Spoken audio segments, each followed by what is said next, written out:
জীবনে যতদিন বেঁচে আছো একটা জিনিস মনে রাখবা সফলতার কখনো শেষ হয় না, সফলতার কোনো ল্যান্ডমার্ক নাই। কিন্তু এর বিপরীতে যে ব্যর্থতা, এই ব্যর্থতার কিন্তু শেষ আছে। সফলতার কি শেষ আছে?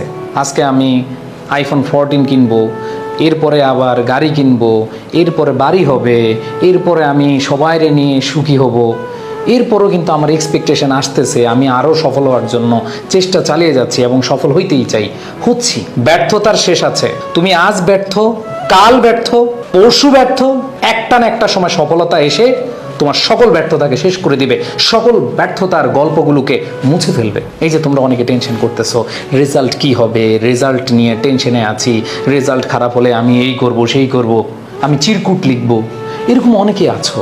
কিন্তু আলটিমেটলি একটা কথা মনে রাখো ভাই, যে সফলতার শেষ না থাকলেও ব্যর্থতার কিন্তু শেষ হবেই। আমাদের জীবনের যে ধাপগুলো আছে, বিশেষ করে যদি পড়াশোনা করে থাকো, এর আগেও বলছিলাম যে পড়াশোনা করে সফল হওয়া অনেক সহজ। অনেকে বলে আমি এখন থেকে ব্যবসা করব, ওই করব সেই করব, খুবই কঠিন ভাই। বাস্তবতার দিকে তাকাইলে খুবই কঠিন। কিন্তু ভাই পড়ালেখা কইরা সফল হওয়া যায় সহজেই।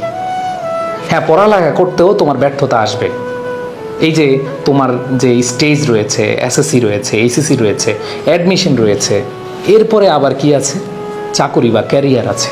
এই যে এতগুলো স্টেজ আছে, এই স্টেজগুলোর মধ্যে তুমি কোনো না কোনো জায়গায় ব্যর্থ হবাই, এবং এই ব্যর্থতার স্বাদ তোমার নিতেই হবে তুমি যদি ভালো একটা সফলতা ছুঁইতে চাও। আর যদি মনে করো এভারেজে যাইবা, কোনো রকম সেফ জোনে গেম খেলা চলে যাইবা, এটা আরেকটা বিষয় ভাই। সো তোমাদেরকে বলি ভাই, এসএসসি রেজাল্ট খারাপ হয়েছে, ওকে, কোনো সমস্যা নাই। এইচএসসি রেজাল্ট তোমার রেজাল্ট দিবে, ধরো এই মুহূর্তে তোমার রেজাল্ট খারাপ হয়ে গেছে, কোনো সমস্যা নাই। কিন্তু এই ব্যর্থতাকে সফলতায় তুমি নিয়ে যেতে পারবা। তোমার সামনে অ্যাডমিশন টেস্ট, তুমি যদি একটু ভালো করে পড়ো, ভালো করে প্রস্তুতি নাও, এই যে তোমার কম নম্বর পাওয়া, তুমি A+ পাও নাই, তুমি ব্যর্থ হইছো, এগুলো কেউ জিজ্ঞেসও করবে না। তুমি যখন একটা ইউনিভার্সিটিতে ভালো একটা সাবজেক্টে পড়বা ভাই, তোমার এগুলো কেউই মনে রাখবে না। ইউনিভার্সিটিতে ভর্তি হলে তোমার জিজ্ঞেস করবে না যে এইচএসসিতে কি পাইছো, কত পাইছো, এসএসসিতে রেজাল্ট কি আছে। বুঝছো ভাই, ব্যাপারটাই হচ্ছে এরকম যে ব্যর্থতার শেষ আছে, সফলতার শেষ নাই। সফলতার ল্যান্ডমার্ক নাই, ব্যর্থতার কিন্তু শেষ আছে।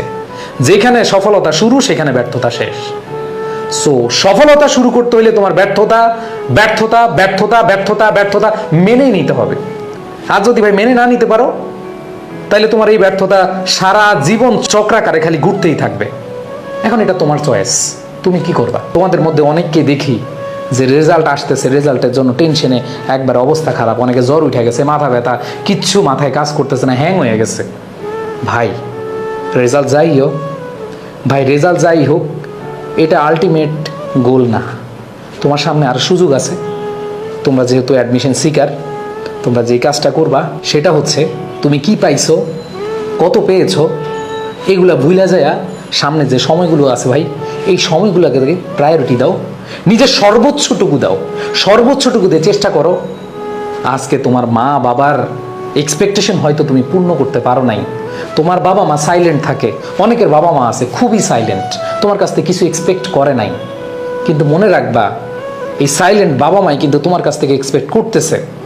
তুমি আজকে ব্যর্থ হইছো, এই বাবা মা কিন্তু নতুন ধৈর্য নিয়ে তোমার জন্য নতুন কোনো স্বপ্ন দেখতেছে। তোমার এই ব্যর্থতাকে মুছে দেওয়ার জন্য তোমার বাবা মাও চেষ্টা করে যাচ্ছে, নীরবে নিবৃত্তে আল্লাহর কাছে চাচ্ছে, আল্লাহ আমার মেয়েটার অথবা ছেলেটার স্বপ্ন আপনি পূরণ করে দিয়েন। সো ভাইয়া আপুরা, এত টেনশন করার কিছু নাই। জীবনে যা হবে, যা ঘটবে, সব কিছু তোমার উপরে ডিপেন্ড করতেছে। তুমি কতটুকু পরিশ্রম করতেছো, তুমি কতটুকু ইফোর্ট দিচ্ছ, তুমি কতটুকু ডেডিকেশন দিচ্ছ, তুমি কতটুকু স্যাক্রিফাইস করতেছো, সেটার উপরে ডিপেন্ড করবে তুমি ভবিষ্যতে কি পাচ্ছ।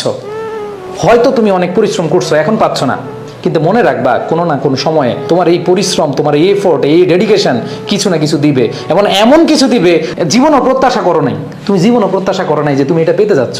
সো আল্লাহ রাব্বুল আলামিন ধৈর্যশীলদের সাথে আছে, আল্লাহ রাব্বুল আলামিন পরিশ্রমীদের সাথে আছে। তুমি সৃষ্টিকর্তার কাছে চাও, তুমি নিজের পরিশ্রমটা সর্বোচ্চ দিয়ে করে যাও, ইনশাল্লাহ ভালো কিছু হবে। সো টেনশন করার দরকার নাই, পড়াশোনাটা ঠিক মতো করো, পরিশ্রম ঠিক মতো করো।